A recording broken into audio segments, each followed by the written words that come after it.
आप सबका मेरे यूट्यूब चैनल पर हार्दिक स्वागत है। देखिए, आज 15 दिसंबर हो गई और 15 दिसंबर को आप लोगों ने न्यूज़ पेपर में कई जगह बकवास चीज़ें देखी होंगी।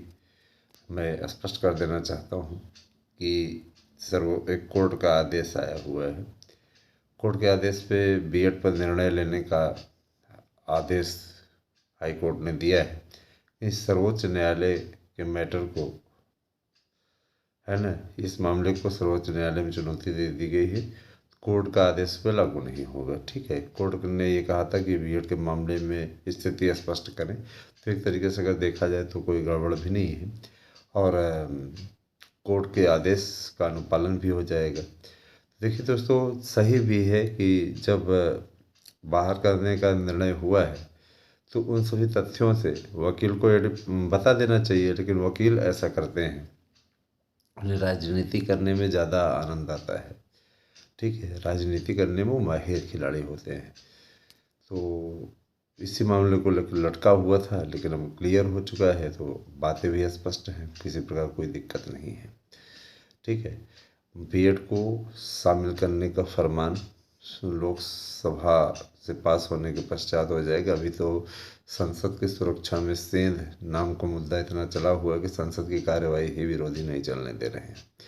उन्हें सिर्फ अपने स्वार्थ का ही उन्हें सिर्फ अपने स्वार्थ और अपने सुरक्षा की ही चिंता है। आपके हितों की चिंता उनको नहीं है किसी भी प्रकार से, और यही दुखद है। इस प्रकार की चीज़ें नहीं होनी चाहिए, है ना। ये इस प्रकार की चीज़ें बिल्कुल भी नहीं होनी चाहिए। लेकिन उनके साथ में यही प्लस पॉइंट जुड़ा हुआ है कि वो अपने स्वार्थ की बातें करते हैं, जनहित की बातें करने से बाज जाते हैं। ऐसा नहीं कि सब सांसद ऐसे हैं, है ना। कहीं न कहीं बहुत से सांसद अच्छे भी हैं, है ना। 95% ऐसे ही अच्छे ही हैं, लेकिन 5% ऐसे हैं, हर जगह मिल जाएंगे, जो सिर्फ अपने निहित स्वार्थों के विषय में सोचते हैं। इसीलिए 14 को सस्पेंड भी करवाया किया है लोकसभा अध्यक्ष ने, उधर राज्यसभा के उपसभापति ने। कहने का मतलब ये कि ऐसा आचरण क्यों करते हैं जिसकी जब जा करके इस प्रकार की घटनाएं झेलनी पड़े। अच्छा, एक चीज़ और दोस्तों, नया शिक्षा सेवा चयन आयोग बन गया। नया शिक्षा सेवा चयन आयोग, ये जो बना हुआ है, इसमें सबसे बड़ी खुशी की बात तो ये है कि आप लोग एकेडमिक मेरिट हटाने की मांग कर रहे थे और एकेडमिक मेरिट को हटाने का निर्णय सरकार ने कर लिया, लेकिन इंटरव्यू की वापसी हो गई है। इंटरव्यू की वापसी, जिस इंटरव्यू से लोग बहुत भागते थे कि इंटरव्यू हट गया है, टीजीटी पीजीटी की भी भर्ती में इंटरव्यू हट गया है, प्रवक्ता में भी हटाने की तैयारी थी, वो फिर से एक बार लागू हो गया है। तो इंटरव्यू की वापसी होने से भर्ती प्रक्रिया में विलम्ब नहीं होने पाएगा, उसके लिए समय निर्धारित रहेगा, लेकिन इंटरव्यू वापस हो गया है। इंटरव्यू हटवाने का प्रयास किया जाएगा, लेकिन देख करके नहीं लगता कि इंटरव्यू को हटाने की क्योंकि नई शिक्षा नीति में इंटरव्यू को बड़ा महत्व दिया गया है। लेकिन चूँकि अगर आप लिखित परीक्षा 90% की होगी और 10% आपका लिखित हो, तो जो शैक्षिक प्रमाण पत्रों के आधार पर वेटेज नहीं मिलता था कि पीएचडी पे इतना परसेंट, इस पे इतना परसेंट, उस पे उतना परसेंट, ये सब समाप्त कर दिया गया है। और यही स्थिति एलटी ग्रेड के लिए भी रहेगी। एलटी ग्रेड में भी इस प्रकार की कोई चीज़ें नहीं रहेंगी, उसमें सीधे फ्रेश मेरिट पे सारी चीज़ें होंगी। एलटी ग्रेड की भी परीक्षा इस बार तो चलिए ठीक है, लेकिन इसमें परिवर्तन नहीं होगा। इस बार की पुरानी शिक्षा नीति पर ही आएगी भर्ती, लेकिन अब इसके बाद में जो भी भर्तियाँ आया करेंगी एलटी ग्रेड की, उन सब में इंटरव्यू लागू रहेगा। तो इंटरव्यू की वापसी हो गई है, निश्चित रूप से अपने आप में एक बहुत बड़ी न्यूज है ये। दूसरी चीज़ ये कि देखिए, बीएड वाले निराश ना हो कि एकेडमिक मेरिट पर उनका उद्धार नहीं हो रहा है। 72,825 के लिए हम लोग अभियान में लगे हुए हैं। पुरानी भर्ती है और उस पर काउंसलिंग का मौका मिलना चाहिए, ऐसा हमारा भी अनुमान है, हम लोगों की भी मांग है। बहुत दिनों से इस मैटर पे हम लोग लगे हुए हैं और सफलता मिलती दिख रही है। तो देखते जाइए आगे क्या होता है, और इतना ज़रूर जान लीजिए किसी प्रकार का कोई, है ना, किसी प्रकार का कोई नुकसान नहीं होने दिया जाएगा। ये हम लोगों का भी संकल्प है और जाहिर सी बात है कि उधर से भी ये संकल्प बंधा हुआ है। मित्रों, मैं जानता हूँ कि इस समय मैं दुखद दौर से गुजर रहा हूँ।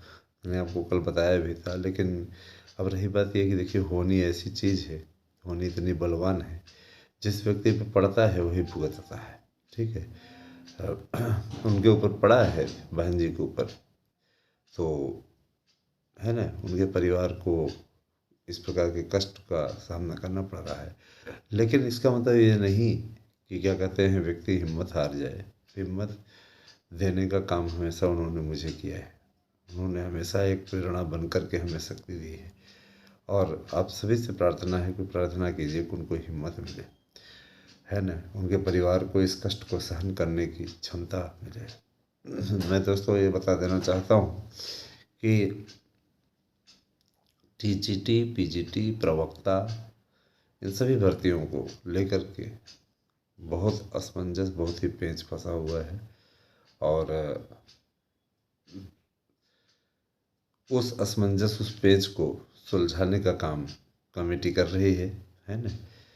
मतलब भर्तियों के लिए सेंटरों इत्यादि का निर्धारण करने का काम ये लोग करना चाहते थे, लेकिन बोर्ड परीक्षाओं के चलते भर्तियां अभी तो फ़िलहाल इधर नहीं होनी है।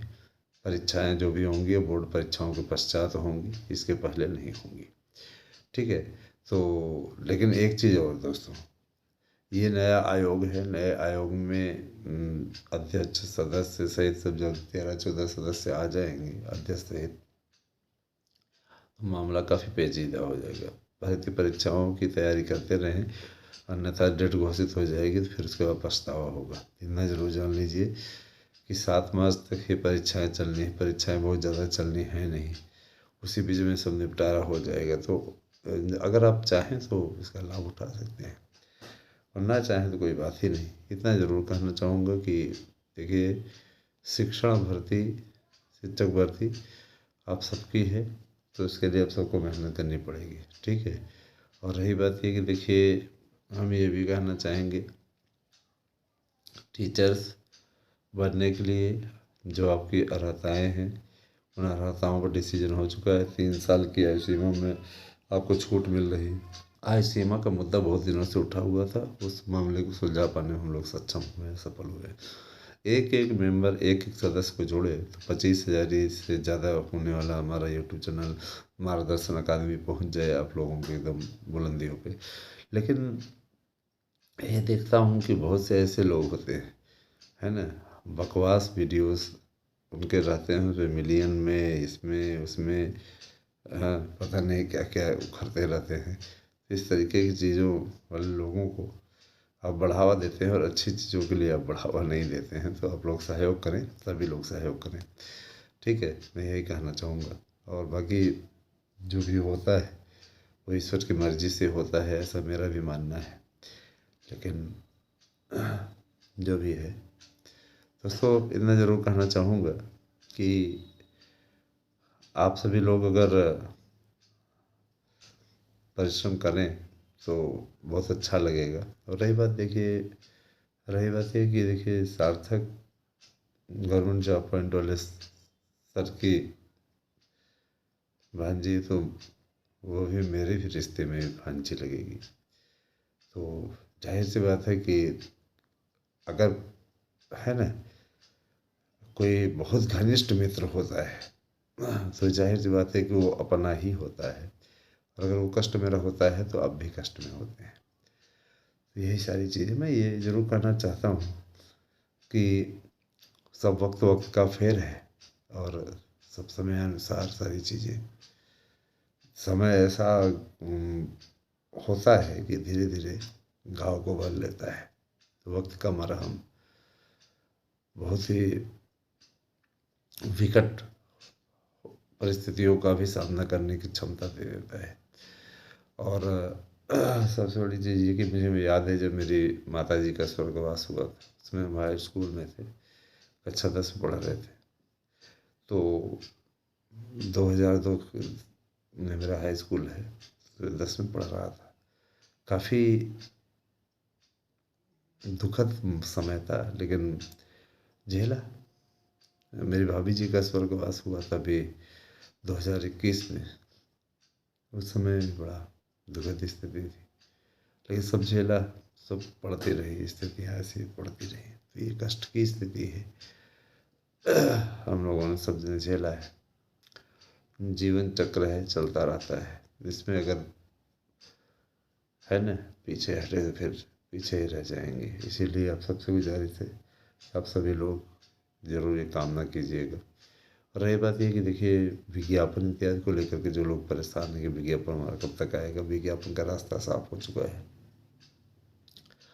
62,000 से ज़्यादा सिपाही भर्ती, दरोगा भर्ती भी होने वाली है, तो ये भी आपके लिए एक प्लस पॉइंट है ना। बने रहे हमारे साथ में, हम आपको अपडेट देते रहेंगे। जैसी भी स्थिति परिस्थिति होगी आप लोगों को अवगत कराने में पीछे कभी नहीं हटूँगा। ठीक है, हमारे साथ बने रहिए। उसके बाद में फिर जो भी स्थिति होगी बताएंगे। 9219166752 पर व्हाट्सएप करके अपना एड्रेस दीजिए पिन कोड सहित, क्योंकि परीक्षा तिथियों की घोषणा जल्दी ही हो सकती है, इसमें कोई दो राय नहीं है। Thank you, have a nice day.